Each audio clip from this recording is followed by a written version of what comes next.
નમસ્કાર વિદ્યાર્થી મિત્રો, તો એક્સપર્ટ એકેડમીની યુટ્યુબ ચેનલ પર દરેક વિદ્યાર્થીનું ખૂબ ખૂબ હાર્દિક સ્વાગત છે. આપણે આજે આ લેક્ચરની અંદર દ્વિતીય પરીક્ષા એસાઇનમેન્ટ 2026 વિભાગ એ ની અંદર ભાગ 2 નો જે ચેપ્ટર નંબર 2 કસારાના હિસાબો, આ કસારાના હિસાબોમાંથી આપણે ગાલા એસાઇનમેન્ટનો ચોથો, પાંચમો અને છઠ્ઠો દાખલાનું સોલ્યુશન આ લેક્ચરની અંદર કરીશું.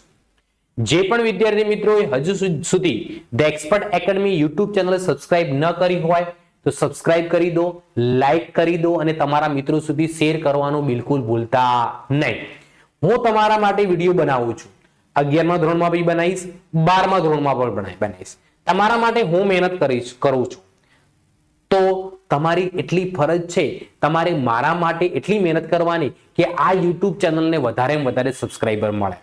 તમારા મિત્રો, ભાઈ બહેન જે 11-12 કોમર્સમાં ભણતા હોય એમના સુધી આ યુટ્યુબ ચેનલ પહોંચાડવાની જવાબદારી તમારી છે. તો હવે વધારે સમય ન લેતા આપણે દાખલાની શરૂઆત કરીશું.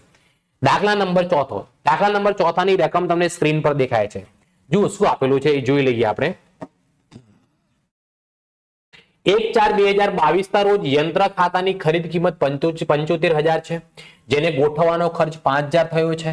દર વર્ષે 5% લેખે ઘટતી જતી બાકીની પદ્ધતિ પ્રમાણે પ્રથમ 3 વર્ષ સુધીના ઘસારાની ગણતરી કરી યંત્ર ખાતું, ઘસારા ખાતું તૈયાર કરો. પેઢીનું વાર્ષિક હિસાબી વર્ષ 31 માર્ચના રોજ પૂરું થાય છે. તો અહીંયા દાખલાની અંદર આપણે યંત્ર ખાતું બી બનાવવાનું છે અને બીજું ઘસારા ખાતું બી બનાવવાની વાત કરેલી છે. કેટલા વર્ષની? પ્રથમ 3 વર્ષની. જુઓ, યંત્ર ખાતું ઉધાર બાકી, જમા બાકી, ઘસારા ખાતું ઉધાર બાકી અને જમા બાકી. સૌથી પહેલા આપણે યંત્ર ખાતું બનાવી દઈએ. યંત્ર ખાતાની અહીંયા જુઓ, સૌથી પહેલા ખરીદી કરી છે. શું કરી છે? ખરીદી. 1/4/2022 ના રોજ. તો યંત્ર ખાતાની કઈ બાજુ લખીશું આપણે? ઉધાર બાજુ. 1/4/2022 ના રોજ જે ખરીદી કરી એ કોના ખાતે લખવામાં આવે? બેંક ખાતે. કેટલા રૂપિયામાં ખરીદી કરી છે? તો કે 75,000, 75,000. ચલો, પછી ગોઠવવાનો ખર્ચ થયો એ કોના ખાતે લખીશું? રોકડ ખાતે. રોકડ ખાતે કેટલા રૂપિયા થયો? 5,000 રૂપિયા. ઓકે. હવે વર્ષ ક્યારે પૂરો થાય? વર્ષ પૂરો થાય એટલે ઘસારો ગણાય યંત્ર ખાતાની જમા બાજુ.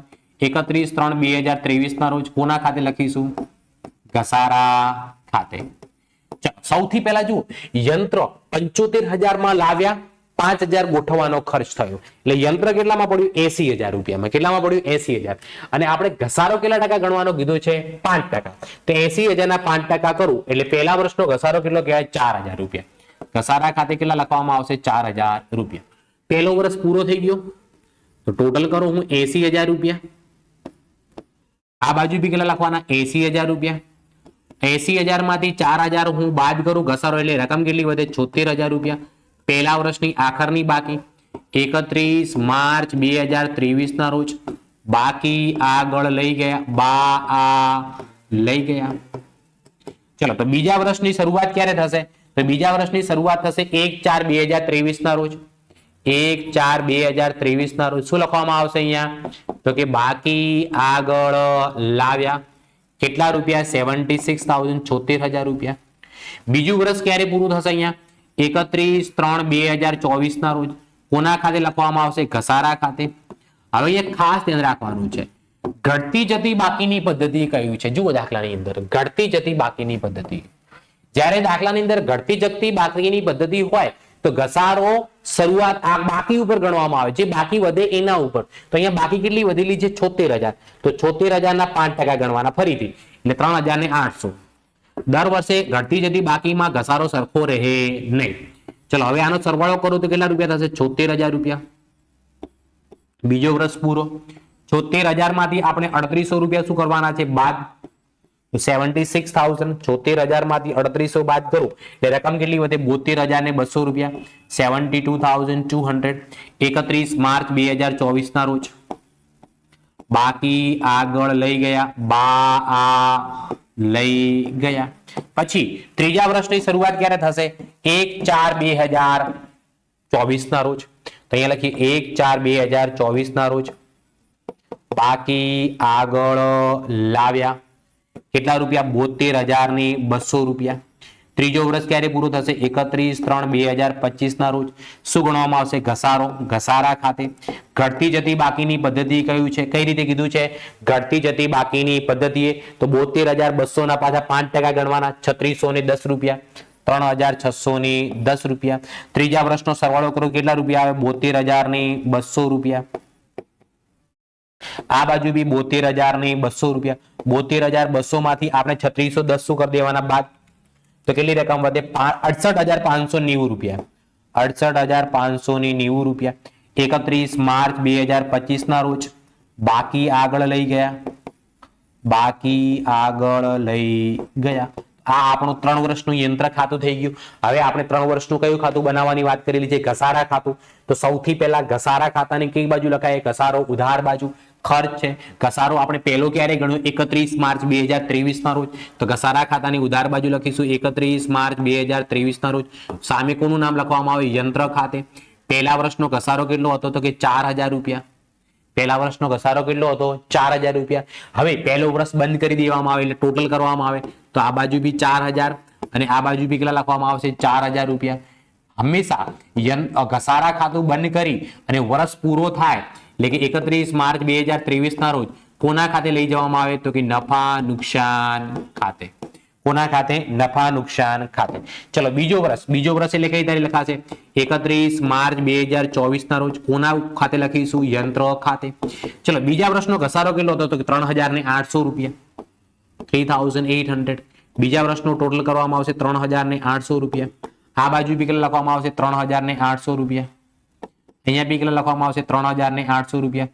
31 માર્ચ 2024 ના રોજ શું લખવામાં આવશે? નફા નુકસાન ખાતે. નફા નુકસાન ખાતે. ચલો હવે ત્રીજા વર્ષની વાત કરો. કયા વર્ષની? ત્રીજા વર્ષની. તો ત્રીજો વર્ષ ક્યારે પૂરો થશે? 31 માર્ચ 2025 ના રોજ કોના ખાતે લખીશું આપણે? યંત્ર ખાતે. ત્રીજા વર્ષનો ઘસારો કેટલો છે? 3610 રૂપિયા. તો અહીંયા લખીશું 3,610 રૂપિયા. 31 માર્ચ 2025 ના રોજ કોના ખાતે લખવામાં આવશે? નફા નુકસાન ખાતે. કેટલા રૂપિયા? 3610. એના વર્ષ પૂરો થાય એટલે ઘસારા ખાતું બંધ કરીને ક્યાં લઈ જવામાં આવે? નફા નુકસાન ખાતે. તો આ આપણો આ દાખલાનો યંત્ર ખાતું અને ઘસારા ખાતું બની ગયું છે. આ 6 ગુણની અંદર દાખલો પૂછાય. એકદમ ઈઝી છે, સરળ છે. આની અંદર કોઈ વધારે પડતી મહેનત કરવાની જરૂર નથી. ઓકે, ચલો નેક્સ્ટ દાખલા તરફ જઈએ. દાખલા નંબર 5. સુનસા લિમિટેડે 1/4/2023 ના રોજ 87,300 નું ફર્નિચર ચેકથી ખરીદ્યું. તેને લાવવાનો ખર્ચો કેટલો થયો? 2700 રૂપિયા થયો. કેટલા રૂપિયા? 2700 રૂપિયા. કંપની દર વર્ષે 15% લેખે ઘટતી જતી બાકીની પદ્ધતિએ ઘસારો ગણે છે. ફર્નિચર ખાતું અને ઘસારા ખાતું પણ તૈયાર કરો. પેઢીના હિસાબી વર્ષ 31 માર્ચે પૂર્ણ થાય છે. દાખલાની અંદર આપણને કહેલું નથી કે કેટલા વર્ષનું બનાવ્યું. કેટલા વર્ષનું બનાવવું? 2 વર્ષનું બનાવવું, 3 વર્ષનું બનાવવું. જ્યારે દાખલામાં ન કહેલું હોય ને ત્યારે 2 વર્ષનું બનાવવાનું. કેટલા વર્ષનું? 2 વર્ષનું. જો કહેલું હોય તો એ પ્રમાણે, પણ ન કહેલું હોય તો કેટલા વર્ષનું બનાવવાનું? 2 વર્ષનું. તો અહીંયા દાખલાની અંદર ફર્નિચર છે તો યંત્ર ખાતું કેન્સલ કરીને કયું ખાતું કરી દો? અહીંયા ફર્નિચર ખાતું. ઓકે, ફર્નિચરની સૌપ્રથમ આપણે શું કરી છે? ખરીદી કરી છે. ખરીદી કરી એટલે ફર્નિચર ખાતાની ઉધાર બાજુ 1/4/2023 ના રોજ 1/4/2023 ના રોજ જે ખરીદી કરી એ કોના ખાતે લખીશું આપણે? તો કે બેંક ખાતે લખવામાં આવશે. કેટલામાં ખરીદ્યું? 87,300 રૂપિયામાં. 87,300. એને લાવવાનો ખર્ચ જે થયો એ કોના ખાતે લખીશું આપણે? રોકડ ખાતે. તો લાવવાનો ખર્ચ કેટલો થયો? 2700 રૂપિયા. 2700. ઓકે, બીજું યંત્ર કોઈ દાખલામાં ખરીદતા નથી અથવા વેચતા પણ નથી. તો યંત્રની પડતર કિંમત જો કેટલી? 87,300 રૂપિયામાં ખરીદ્યો અને 2700 રૂપિયા ખર્ચ થયો. 90,000 રૂપિયા. તો વર્ષ ક્યારે પૂરો થશે? 31 માર્ચ 2024 ના રોજ. સૌથી પહેલા શું ગણવામાં આવશે? ઘસારો. વર્ષ પૂરો થાય એટલે ઘસારા ખાતે. પડતર કિંમત કેટલી છે? 90,000. કેટલા ટકા ઘસારો ગણવાનો કીધો આપણને દાખલામાં? 15%. તો 90,000 ના હું 15% કહું તો પહેલા વર્ષનો ઘસારો કેટલો આવે? 13,500. 13,500. હવે જો આનો સરવાળો કેટલો થાય? 90,000 રૂપિયા. 90,000 રૂપિયા. ચલો આ બાજુ બી કેટલા લખવાના? 90,000 રૂપિયા. 90,000 માંથી આપણે જમા બાજુના કેટલા બાદ કરવા દેવાના? 13,500 રૂપિયા. તો 90,000 માઇનસ 13,500 કરું એટલે રકમ કેટલી વધે? 76,500 રૂપિયા. 31 માર્ચ 2024 ના રોજ બાકી આગળ લઈ ગયા. બાકી આગળ લઈ ગયા. ચલો હવે બીજો વર્ષની શરૂઆત ક્યારે થશે? તો કે બીજા વર્ષની શરૂઆત 1/4/2024 ના રોજ. લખવામાં આવશે બાકી આગળ લાવ્યા. તો બાકી આગળ લાવ્યા કેટલા? 76,500 રૂપિયા. બીજા વર્ષે નવું યંત્ર કોઈ ખરીદતા નથી તો 76,500 ના 76,500. આ બાજુ બી કેટલા લખવાના? 76,500 રૂપિયા. હવે બીજા વર્ષનો ઘસારો ગણવાનો, પણ ઘટતી જતી બાકીની પદ્ધતિ છે એટલે 76,500 ઉપર ગણવાનો. હવે 76,500 ના કેટલા ટકા? 15%. 11,475 રૂપિયા. 11,475 રૂપિયા. 31 માર્ચ 2025 ના રોજ ઘસારા ખાતે અને 31 માર્ચ 2025 ના રોજ બાકી આગળ લઈ ગયા. લઈ ગયા 76,500 માંથી ઘસારો 11,475 બાદ કરી દેવાનો. 65,025 રૂપિયા. 65,025 65,025 રૂપિયા. ઓકે, ચલો હવે અહીંયા આપણે સમજીએ. સૌથી પહેલા ઘસારો ઘસારા ખાતાની ઉધાર બાજુ લખાય. પેલા વર્ષનો ઘસારો કેટલો? 13,500. કઈ તારીખે ગણ્યો આપણે? 31 માર્ચ 2024 ના રોજ.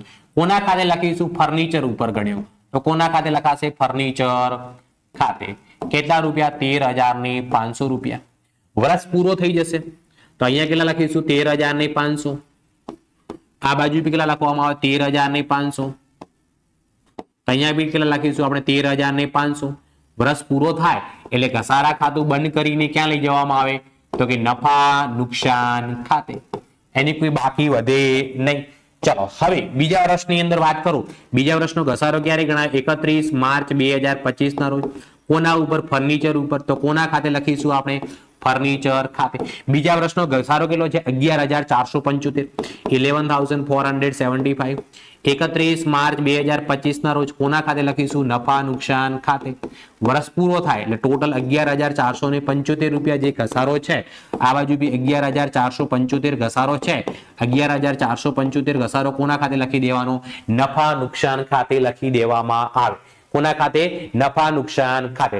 વિદ્યાર્થી મિત્રો કોઈ પણ પ્રકારનો ડાઉટ હોય તો તમને WhatsApp નંબર આપી દઉં. ચલો 97374497374483 પર WhatsApp કરી શકો છો. આપણે ત્યાં ઓનલાઈન ટ્યુશન પણ ચાલે છે. જો તમે ઓનલાઈન ટ્યુશનની અંદર જોડાવા માંગતા હોય તો નીચે ડિસ્ક્રિપ્શનની અંદર ધ એક્સપર્ટ એકેડમીની એપ્લિકેશનની લિંક આપેલી છે. WhatsApp ગ્રુપની લિંક આપેલી છે. સાથે સાથે ટેલિગ્રામ ગ્રુપની લિંક પણ આપેલી છે. અને મેં તમને WhatsApp નંબર પણ આપી દીધો છે.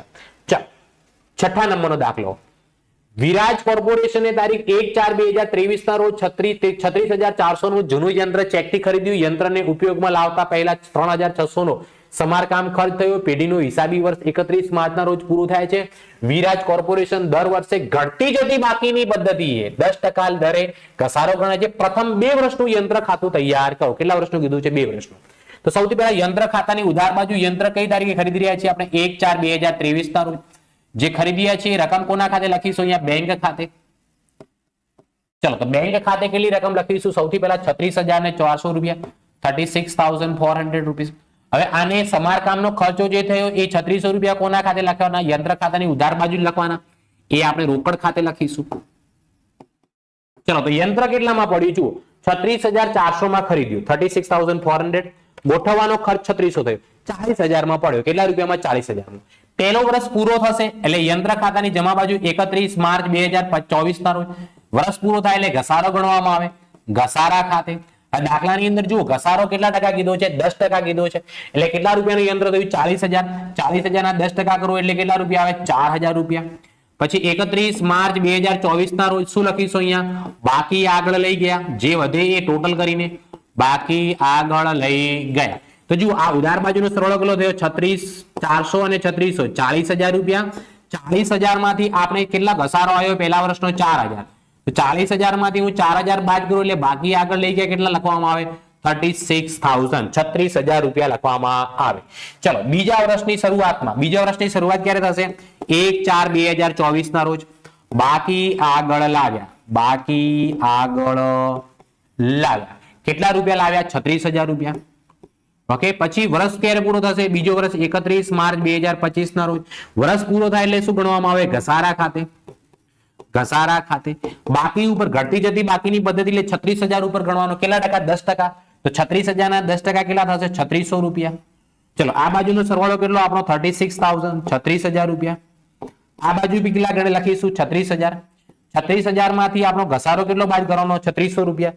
તો 36,000 માઇનસ 3600 કરો એટલે 32,400 રૂપિયા, 32,400 રૂપીસ. 31 માર્ચ 2025 ના રોજ શું લખવામાં આવશે? બાકી આગળ લઈ ગયા. બાકી આગળ લઈ ગયા. કમ્પ્લીટ વિદ્યાર્થી મિત્રો ખબર પડી કે હે ને? કોમેન્ટ ની અંદર યસ અથવા નો કરીને જણાવો, અથવા તો તમને ડાઉટ હોય તો WhatsApp નંબર આપી દઉં 973744973744 આ નંબર પર WhatsApp કરો. અને ઓનલાઈન ટ્યુશન પણ ચાલે છે. જે પણ વિદ્યાર્થી મિત્રો ઓનલાઈન ટ્યુશનમાં જોડાવા માંગતા હોય તો નીચે ડિસ્ક્રિપ્શન ની અંદર ધ એક્સપર્ટ એકેડમીની એપ્લિકેશનની લિંક આપેલી છે, WhatsApp ગ્રુપની લિંક આપેલી છે, સાથે સાથે ટેલિગ્રામ ગ્રુપની લિંક પણ આપેલી છે અને તમને WhatsApp નંબર પણ આપી દીધો. હવે મળીશું આપણે નેક્સ્ટ લેક્ચરની અંદર. ત્યાં સુધી તમે દાખલા ગણો, કોઈ પણ પ્રકારનો ડાઉટ હોય તો આ નંબર ઉપર WhatsApp કરી શકો છો. મળીએ છીએ આપણે નેક્સ્ટ લેક્ચરની અંદર વિભાગ ડી સાથે. Tata, bye bye, C you.